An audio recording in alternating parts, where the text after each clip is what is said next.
Hey guys, today we're going to look at effectively utilizing a pull-up progression to make sure that you actually wind up with A, your first pull-up, or B, getting more pull-ups than you already have and using them effectively in a Metcon environment, meaning pull-up endurance versus just pull-up strength. So we'll start at the very beginning.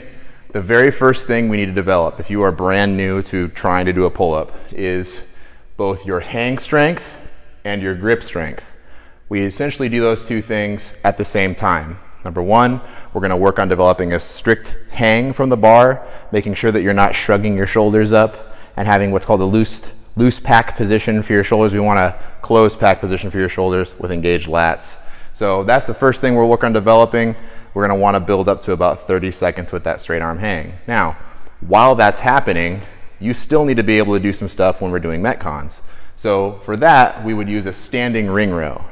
A standing ring row, you're going to lean back away from the rig with the rings at a position that is challenging for you to do, maybe a set of 5 to 10 reps.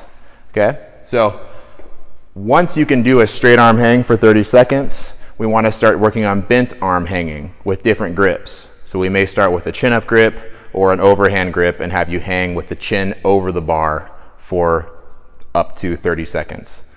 Once you can do that, you have mastered the two positions between the start of the pull-up and the end of the pull-up, which means you've built some strength there to where you're going to have stability at either position, all right, which is important for your shoulder health long term. We don't want to just skip into flailing around on a pull-up bar, all right? Once you can do both of these things effectively, we'll move you down into eccentric strength, meaning I want you to go from a bent arm position to a hang position correctly with as much time in between as possible. So generally I'm looking for you to be able to do about a set of 5 with a 3 to 5 second lowering phase, okay? While you're working on building that eccentric strength, you want to be challenging your ring rows.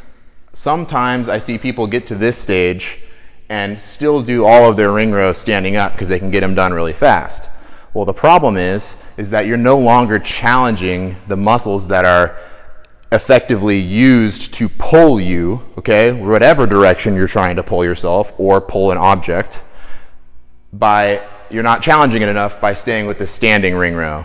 So moving to a bent knee ring row where you're actually laying under the rings and pulling yourself to the rings is a much better way to continue to build pulling endurance, but also strengthen your pull. This can also be a good time to add things in like an assisted pull-up, which is where we would have you sit underneath a squat rack with a bar hanging over your head, and you would use your legs to help you to a small degree. Obviously, if you want to get through all your reps and you use your legs more than your upper body, that's not going to have a huge amount of transfer. So you have to hold yourself accountable really when you're using both of these things as you work towards building your eccentric strength on a separate workout for your pull-ups. Now, at some point during all of this, you're going to come in and you're going to test your first pull-up. And you're going to get on the bar, it's going to feel like a normal day, and you're going to get all the way up and your chin's going to get over the bar and you're going to be really happy. That's awesome. Now you got to do that more. So what I see happen a lot of times, people get really excited about getting to this point and then they come in the next day and they can't necessarily do it right away. Well, you got to think about this way. That is now your 1 rep max for pulling your body weight up over a bar. So you may not hit it every single time you train, but if you're hitting it once a week, that's more than you were doing before. So how we want to make sure that you're continuing to develop your pull-up strength and endurance is every time there's a pull-up workout, every round or, maybe if there's just one big set, give it 1 to 3 attempts. Even if you're only able to get 1 pull-up every time, or maybe even only 3/4 of the way up, you're building that pulling strength. And if you consistently do that over the weeks, eventually you will wind up getting 2, and then 3, and then 4. So this is really important. It can be kind of a discouraging phase if you've never done something like this before and don't understand what it takes to build this. We're talking probably 2 or 3 months, depending on who you are and what your strength background looks like, maybe more. Either way, you'll be stronger by the end of it. So alongside these 1 to 3 pull-up attempts, once you can no longer do an effective pull-up, we don't want you just to stand around doing nothing. switch back over to ring rows or an assisted pull-up. Just make them harder. So you might start working on getting straight leg ring rows hanging underneath the rig, or elevating your feet with the ring rows. A lot of times people that have pull-ups can't do those effectively. So you can build a lot of strength still using these ring rows for a long time, even well after the point of you getting good strict pull-ups. Now, everybody wants to know when they can start doing kipping pull-ups. I want you to have 5 to 10 strict pull-ups before you start working on kipping. Kipping is a skill used to get more reps faster, more efficiently. Okay, there is some value in that with developing gymnastic skills later on. If you ever watch gymnastics at a competitive level, watching people do giants, that is just a massive kip essentially. It's a little more complicated than that, but we'll call it that for today. To develop the kipping pull-up, I really want to make sure that you have good shoulder stability in the top and bottom of the pull-up. And if you can do about 5 to 10 strict pull-ups, you're probably safe. All right.